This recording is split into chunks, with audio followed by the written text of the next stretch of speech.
ओम गंग गणपते नमो नमः। 93वां सर्ग।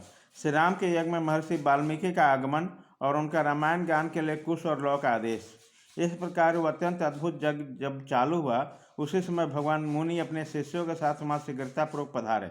उन्होंने उस दिव्य और अद्भुत यज्ञ का दर्शन किया और ऋषियों के लिए जो बाड़े बनाए थे उसके पास ही उन्होंने अपने लिए सुंदर पर्णशालाएँ बनाई। वाल्मीकि के सुंदर बाड़े के समीप अन्न आदि से भरे पूरे बहुत से छकड़े खड़े कर दिए थे। साथ ही बड़े बड़े अच्छे फल और मूल भी रख दिए थे। राजा श्री राम और बहुसंख्यक महात्मा मुनियों द्वारा भली भांति पूजित एवं सम्मानित होकर महातेजस्वी आत्मज्ञानी वाल्मीकि मुनि ने वहाँ सुख से वहाँ निवास किया। उन्होंने अपने हष्टपुर 2 शिष्यों से कहा, तुम दोनों भाई एकाग्रचित होकर सब और घूम फिरकर बड़े आनंद के साथ संपूर्ण रामायण काव्य का गान करो।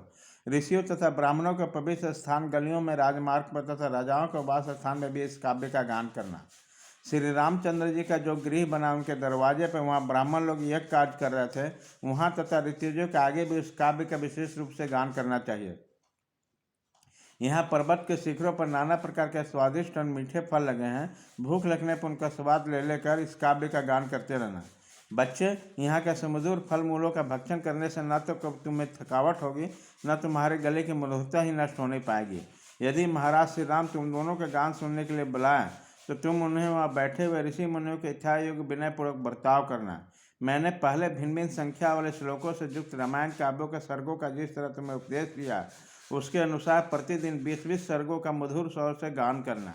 धन की इच्छा से थोड़ा सा भी लोभ न करना। आश्रम में रहकर फल मूल का भोजन करने वाले वनवासियों को धन से क्या काम।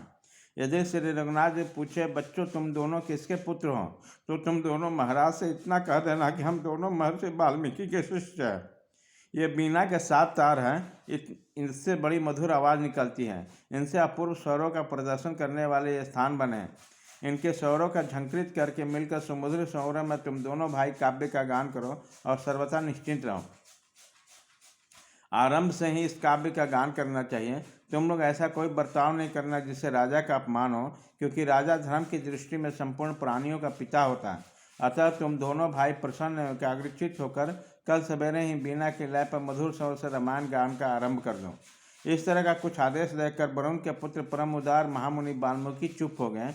मुनि के इस प्रकार आदेश देने पर मिथिलेश कुमारी सीता के दोनों शत्रुदमन पुत्र, बहुत अच्छा, हम ऐसा ही करेंगे, वे कहकर वहाँ से चल दिए।